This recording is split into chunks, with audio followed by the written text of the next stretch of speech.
You ask Tiger to solve. This deals with linear equations with one unknown. The final result is v equals -6. Let's solve it step by step. Simplify the expression. Group like terms. Simplify the arithmetic. Swap sides.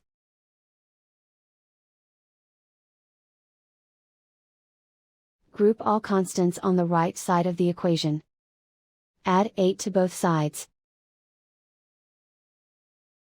Simplify the arithmetic.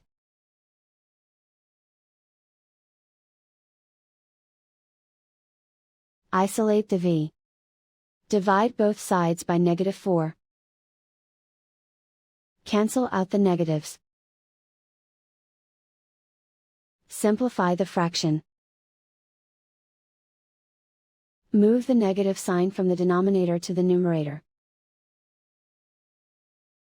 Find the greatest common factor of the numerator and denominator.